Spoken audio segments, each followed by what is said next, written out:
Police స్టేషన్‌లో కేసేసిన వాళ్ళ ఆయన మీ ఇంటికొచ్చి పడుకుంటుంటే ఊరుకున్నాడా? ఆయన కొట్టాడు మేడం. మళ్ళీ నేను వచ్చి వదిలిపెడితే కొట్టాడు వాడు. కొడితే నేను వెళ్ళి నేను కూడా ఏంద్రా కొట్టాడంటే నాకు కూడా కొట్టాడు కర్రతో. ఒక 5-6 దెబ్బలు కొట్టిండు. అతనే కొట్టి ఊరుకున్నాడా? ఇట్లా అయింది పరిస్థితి. కాదండి, ఇది మీరు ఆర్ఎంపీ అంటున్నారు, అక్కడ లోకల్గా ఉండేటటువంటి ఒక డాక్టర్ లాంటి వ్యక్తి, మీరు డాక్టర్కి దగ్గర ఉండదు. ఇది మరి ఇవన్నీ పరువు తక్కువ కాదా అండి? ఊరికి అడుగుతున్నారు, ప్రొఫెషనల్ ఇవన్నీ పరువు తక్కువ కాదా? మంగళ నాయక్ మనందరికీ కౌన్సిలింగ్ చేస్తాడు, అతనే కావాలని నేను కోరుకోలేదు కదా సార్. ఆమెనే కోరుకుంది కదా. ఆమె దాదాపు నేను సరే కోడుకుంది, నువ్వు వాడుకున్నావు, అయిపోయింది. అమ్మాయి నాకు ఇప్పుడు వద్దు అంటుంది, ఊరుకోవచ్చుగా. ఎట్లా ఊరుకుంటారు మేడం? ఫస్ట్ నుంచి ఉన్నది కదా కంటిన్యూగా. నేను ఫస్టే అన్నా, నేను ముట్టుకుంటే నాకే కావాలి అదే. సార్ ఇలా ఎవరు టీనేజర్స్ మాట్లాడతారు సార్, నన్ను లవ్ చేసింది నన్ను వదిలేస్తే ఎట్లా అండి, ఇప్పుడు ఇంకొకటి చేసుకుంటే ఎట్లా అని. మీ ఏజ్కి మాట్లాడే పదాలా ఇవి? నా ఏజ్ ఎంత మేడం? 39 ఇయర్స్ అంతే. 39 ఇయర్స్ నాయి. సర్లేండి, 39 ఇయర్స్ అంటే ముదిరిన ఏజే కదండి. అదే ముదిరంటే మ్యారేజ్ అయ్యి 20 ఇయర్స్ అంటే ఈ ఏజ్ 20 years లో మ్యారేజ్ అయిందా? అంతేనా? నేను 17 years లవ్ మ్యారేజ్ చేసుకున్నా మేడం. Love marriage. అలా కాదు, ఇప్పుడు హక్కుల గురించి మాట్లాడితే ఎలా? ఇప్పుడు పిల్లలు కన్నారు, నిజంగా నా పిల్లలు నా వల్లే పిల్లలు కన్నారు అనేటటువంటి ఫైటింగ్ మీరు మొదటి నుంచి చేసి, మీ భార్య ఉండగానే మీరు ఏదైనా భార్య ఉండగానే ఇంటి మీద ఆయన కొట్టింది మేడం. ఇప్పుడు వదిలేస్తే ఆవిడకి రావడం ఇష్టం లేదు కదా, అలాంటప్పుడు ఏం చేస్తావు? ఆమె వచ్చేసింది. ఉండటం ఇష్టం ఉండగా పర్మనెంట్ గా రావడం ఇష్టం. పర్మనెంట్ గా రాదు, 24/7 ఇంట్లోకి రాదు. అన్ని సక్రమంగా జరుగుతున్నాయి సార్. ఆవిడ ఈయనకి పర్మనెంట్ గా కావాలి, ఆవిడ పర్మనెంట్ గా రాదు, అంతే. మిగతా అన్ని జరుగుతున్నాయి. ఇప్పుడు ఆవిడ ఇష్టం లేదు ఏం చేస్తారండి? ఆమెకి ఎందుకు ఇష్టం లేదు మేడం? ఇష్టం లేదు, ఆవిడకి రావడం ఇష్టం లేదు కదా మీ దగ్గర. రావడం ఇష్టం లేకపోతే ఫస్టే రాకుండా ఉండేది. వాళ్ళ ఆయన వదిలేసి రావడం ఇష్టం లేదు కదా మీ దగ్గరికి. రమ్మనే చెప్తున్నా మేడం నేను. మీరు రమ్మని చెప్తున్నారండి, ఆవిడకి ఇష్టం లేదు కదా. ఆమె కూడా వస్తానే ఇప్పుడు కొంచెం ఏమన్నారు? ఇప్పుడు నేను రానని చెప్పేసి అన్నారు కదా మీరు. అంటే పర్మనెంట్ గా ఎప్పుడన్నా ఇతనితో వచ్చి ఉంటానందా? ఇతని భార్య సరే చనిపోతుంది ఫస్ట్ లో అందనుకుందాం అండి, ఇప్పుడు ఇష్టం లేదు, ఏం చేద్దాం? నాకు కావాలి, నాకు ఆ బొమ్మ కావాలంటున్నాడు ఆయన. ఎక్కడైనా కూడా మీ డిమాండ్ మమ్మల్ని వదిలేసేయండి, మా ముగ్గురిని వదిలేసేయండి, ఎక్కడైనా మీ డిమాండ్ న్యాయం అని ఎవడన్నా అన్నాడండి? ఎవరన్నా అన్నారా? పోలీస్ స్టేషన్లో కానీ, మీ ఊరు పెద్దల పంచాయతీలో కానీ, మీ కుటుంబ సభ్యుల్లో కానీ, కరెక్టేరా మంగళ, నీకు చాలా అన్యాయం జరిగిపోయింది, ఎంత ధైర్యం రా, ఇంతకుముందు పిల్లలు కనేసినటువంటి అమ్మాయి ఇప్పుడు నిన్ను పెళ్లి చేసుకోవాలంటుందా, మొగుడిని వదిలేసి నిన్ను పెళ్లి చేసుకోవాలని ఎవరన్నా అన్నారా? ఇప్పుడు ఆ న్యాయం మమ్మల్ని చెప్పమంటారా చండాలంగానే? అట్లనే కాదు సార్. ఇప్పుడు ఫస్ట్ నుంచి ఆమె నాకు అలవాటు కదా. అలవాటు ఏంటండి? Tooth brush. అవన్నీ వదిలేస్తే ఇప్పుడు ఆవిడకి రావడం ఇష్టం లేదు కదా వాళ్ళ ఆయన వదిలేసి. ఆమె అనలేదుగా మేడం నేను రానని. మీరు ఆమె ఫోన్ చేసిర్రు అసలు? సరే ఆవిడతోనే ఒకసారి ఫోన్ మాట్లాడితే బెటర్ ఏమో కదా. మాట్లాడండి సార్. మీకు అనిపించట్లేదా మీకు ఆయనకి సీరియస్ గా మీరు ట్రీట్మెంట్ కౌన్సిలింగ్ ఇవ్వాల్సి వస్తుందని? ఇది లీగల్ ప్రొసీడింగ్స్ లో నేనంటూ మాట్లాడితే ఆయన పారిపోతాడు ఇక్కడ నుంచి. చాలా దారుణమైన కేసు మాట్లాడుతున్నారు ఆయన. నేను స్ట్రాంగ్ గానే మాట్లాడాల్సి వస్తుంది. దానికంటే బెటర్ సైకలాజికల్ కౌన్సిలింగ్ చాలా ఇంపార్టెంట్ ఆయనకి.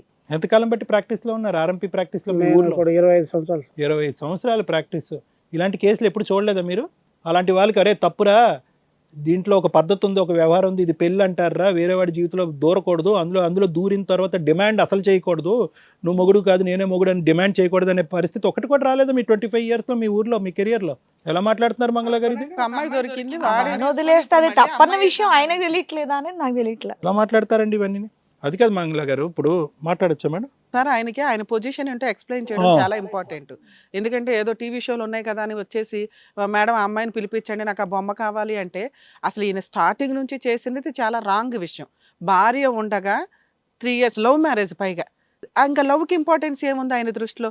ఒక అమ్మాయి నమ్మి 17 years టైంలో ఈయన పెళ్లి చేసుకుని 3 years అక్కడ ప్రెగ్నెన్సీలో పిల్లలు ఏదో నడుస్తున్న టైంలో ఎవరో వచ్చి చుట్టాల తరపున వాళ్ళు హెల్ప్ అడిగితే ఈయన చేసిన పని ఏంటి? నెంబర్ ఇవ్వడం. అవతల అమ్మాయికి అవసరం ఉండి ఎన్ని ఫిజికల్గా కమిట్ అవ్వమన్నప్పుడు వాడుకున్నానా వదిలేసానా అంటేనే క్యారెక్టర్లెస్ ఒకటి. దానికంటే సివియర్గా ఈయన ఆలోచిస్తున్నది ఏంటంటే, మా ఆవిడకి తెలుసు, నోరు మూసుకుంది, ఎందుకంటే ఆవిడకి గతి లేదు కాబట్టి. లవ్ చేసి పెళ్లి చేసుకున్న భర్తను వదిలేయాలని అనుకోదు కదా. అలాగే ఆవిడ ఇన్ని సంవత్సరాలు నరకం పడుతూ వచ్చింది. ఆవిడ అడ్జస్ట్ అవ్వడం, ఈయనకి ఆవిడ ఉత్తమ వైఫ్ కింద ఒక అవార్డు వచ్చింది. ఈ జనరేషన్లో ఎవరైతే అడ్జస్ట్ అవ్వరు, ఎందుకంటే ఇదేదో 25 ఏళ్ల స్టోరీ కాబట్టి. ఇక ఆ అమ్మాయి 18 ఏళ్ళు 16 ఏళ్ళ నుంచి రిలేషన్లో నడుస్తున్న అమ్మాయికి భర్త అవసరం, కుటుంబం అవసరం. ఆవిడ ఎంత తిరిగినా పర్వాలేదు, మాకంటూ ఒక భార్యగా పిల్లలు ఉండాలమ్మా అంటే, ఆ ఇద్దరు పుట్టిన పిల్లల తండ్రి పేరు వాళ్ళ పేరే ఉంది. ఈయన ఇప్పుడు దూరిపోయి నా పిల్లలు అని మాట్లాడారనుకో, వాళ్ళ జీవితాలు ఏమవుతాయో తెలుసా? 2 పిల్లలు ఆడపిల్లలు పుట్టారట. తండ్రి ఎవరు అనే క్వశ్చన్ మార్కు రేపొద్దుట సొసైటీలోకి ఆల్రెడీ తీసుకొచ్చేసాడు. 3 years బ్యాక్ తీసుకొచ్చేసాడు. ఏది పోలీస్ స్టేషన్లో కంప్లైంట్ ఇచ్చిన దగ్గర నుంచి. ఇప్పుడు భార్య చనిపోయి 3 years అయితే ఇంటర్మీడియట్ పిల్లోడు, ఇంకో పిల్లోడు పాప ఉన్నారు. వాళ్ళిద్దరు ఎలా బతుకుతున్నారు ఏంటి అని పిల్లల్ని చూసుకోవాల్సింది పోయి ఏదో అపురూపంగా వీళ్ళ స్వీట్ మెమరీస్, ముగ్గురు పిల్లలు అంటే వాళ్ళని అంత అపురూపంగా చూసుకోవాల్సిన స్టేజ్లో వాళ్ళని కన్ఫ్యూజ్లో పడేసి ఈయన ఒళ్ళు కొవ్వెక్కి నాకు ఆ బొమ్మే కావాలి, ఇంకా ఆవిడ తెలియగలదు నాకు కుటుంబం కావాలంటే నీ పక్కన వచ్చి పడుకుంటాను తప్ప నీతో జీవితకాలం ఉండలేను అని తెలివిగా ఏదో మాట్లాడుతుంటే ఇక్కడ 5 జీవితాలు ఆధారపడి ఉన్నాయి ఆ అమ్మాయి మీద. అటు భర్త ఫ్యామిలీ, ఆ అమ్మాయి ఫ్యామిలీ, ఆవిడ పుట్టిన 2 పిల్లల ఫ్యామిలీ, ఈయనకు పుట్టిన పిల్లలు, వాళ్ళు ఎందుకు రానిస్తారు? ఆయన నలుగురికి చెప్పే పొజిషన్లో ఉండి ఇక్కడికి వచ్చి కూర్చొని ఆయన మాట్లాడుతున్న విధానం నేను కంట్రోల్ చేసుకోలేకపోతున్నా. రేపొద్దుట లీగాలిటీలో 5 పిల్లలకి మన సొసైటీలో సమాధానం చెప్పాలి. ఈయనకున్న ఒక్క పిచ్చకే 5 పిల్లలు ఎవరు మేడం? అక్కడ 2 పిల్లలు ఇక్కడ 3 కదండి. వాళ్ళకి అక్కడ తండ్రి అని ఎవరికి చెప్తారు? ఈయన నేను తండ్రి అని పరువు తీస్తున్నాడు వాళ్ళకి. ఆయన ఏదో గుప్పుల గోవింద రాసుకున్నాడు, భర్త నేనే తండ్రి అని రాయించుకున్నాడు. అక్కడ డాక్యుమెంట్లో నడిచిపోతుంది, నడవనివ్వాలా. వీళ్ళిద్దరు అక్రమ సంబంధం అని హైలైట్ చేసుకోవడం ఒక రకం, వీళ్ళిద్దరు క్యారెక్టరే పడిపోద్ది అక్కడ. పిల్లల జీవితాల కోసం మార్క్ కావాలా? రేపొద్దుట వాళ్ళు పెద్దవాళ్ళు అయినాక ఎవరికి చెప్తారండి తండ్రి అని? ప్రతి చోట మీరు ఈయన మా తండ్రి కానీ డాక్యుమెంట్లో ఈయన మా తండ్రి అంటే ఎంత క్యారెక్టర్లెస్ అవుతుంది. మీరు చేసిన క్రైమ్ కంటే వాళ్ళకి ఇంకా దారుణమైన పనిష్మెంట్ పడుతుంది సొసైటీలో. ఎందుకు వచ్చారు? పోలీసులు ఊరికే మిమ్మల్ని ఉతికారు అనుకుంటున్నారా? ఎందుకు వచ్చారు ఇక్కడికి? సమస్య ఉందని వచ్చాను. అదే సమస్యలో పరిష్కారం ఏం కోరుకుంటున్నారు మీరు? ఊరు పెద్దలంతా తరివేస్తే మేము చేస్తాం పంచాయతీ. క్లారిటీ చెప్పండి, ఏం పరిష్కారం కోరుకుంటున్నారు? ఏం పరిష్కారం ఏంటి సార్? ఇప్పుడు నాకు అమ్మాయి అలవాటు అయింది. అలవాటు అనే పదం వాడకండి, చాలా అసహ్యంగా ఉంది, అసభ్యకరంగా ఉంది. అలవాటు అనే పదం వాడకండి. అలవాటు అవటం ఏంటండి? మీరు వేసుకున్న షర్ట, మీరు డ్రైవ్ చేసేటటువంటి స్కూటరా అమ్మాయి? అలవాటు ఏంటి? ఆ పదం తప్పు. ఫస్ట్ ఆఫ్ ఆల్ అది మీరు విరమించుకోండి, అది కాదు. ఏం కావాలి? సరే అలవాటు అయిందని మీ పదానికి ఇప్పుడు ఆ అమ్మాయిని పర్మనెంట్గా ఇక్కడ కూర్చున్న ఈ ముగ్గురు మీకు ఆ అమ్మాయిని తీసుకొచ్చి మీ ఇద్దరు పెళ్లి చేయాలి అంతేనా? కౌన్సిలింగ్ ఇచ్చేసి పెళ్లి చేయాలి అంతేనా?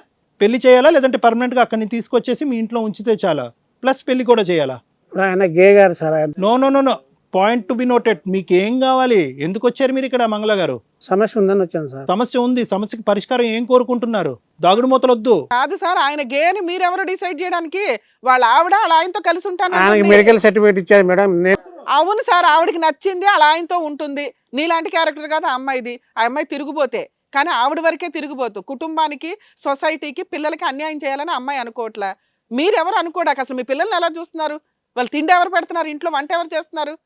మా పిల్లలు నేనే చూసుకుంటున్నా మేడం. ఇలా ఉండి ఏం చూసుకుంటారు? మీకు ఎంతసేపు బ్రెయిన్ లో అమ్మాయి మీదే ఉంటే అసలు అమ్మాయే, పిల్లలు అట్లా మాట్లాడడం. వాళ్ళని తీసుకొస్తే తెలిసేది మీ క్యారెక్టర్ ఏంటి, ఎలా ఉన్నారని. సరే పిల్లల వరకు 2 years బాగానే చూసుకుంటున్నారు, మరి అదే కంటిన్యూ అవ్వచ్చు కదా, అదే కంటిన్యూ చేసుకోవచ్చు కదా. ఒక తల్లి లేనటువంటి లోటు ఒక తండ్రిగా మీరు తీర్చొచ్చు కదా.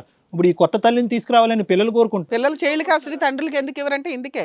ఎంత ఒళ్ళు కొవ్వెక్కి మాట్లాడుతున్నారు. కాదు మంగళ గారు, ఈ కొత్త తల్లి తీసుకురావాలనేటటువంటి ఐడియా ఇప్పుడు ఎందుకు మీకు పుట్టుకుని వచ్చింది? పిల్లలు కోరుకుంటున్నారా, మీకు కావాలా? పిల్లలు కోరుకుంటారు సార్. నేనేం పిల్లలు ఆ అమ్మాయి కావాలని అంటున్నారా, ఆవిడ కావాలని కోరుకుంటున్నారు సార్? వాళ్ళ మధ్యలో మా పిన్ని రావట్లేదు ఏంది అని. పిన్ని రావట్లేదు అనడం వేరు, పిన్నిని తీసుకొచ్చి అమ్మ పోస్ట్ లో కూర్చోపెట్టి నాన్న అనటం వేరు. హిట్ టీవీ యాప్, ఇందులో short news, live news, entertainment shows, movies, digital magazines తో పాటు మీ జిల్లా వార్తలను కూడా ఫ్రీగా చూడొచ్చు. ఇంకెందుకు ఆలస్యం?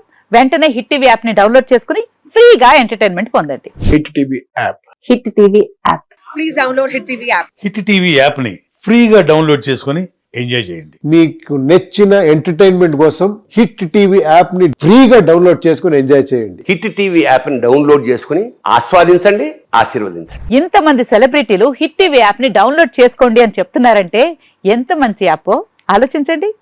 అమెరికా అమెరికా అమెరికా అమెరికాలో చదవాలనుకునే వాళ్ళకి విశ్వసనీయమైన పేరు మన శౌర్య కన్సల్టెన్సీ. UK లో 1 year masters. UK లో 1 year masters. 2 years work permit up to 5 years visa. Contact Saurya Consultancy. Contact 89851 89851.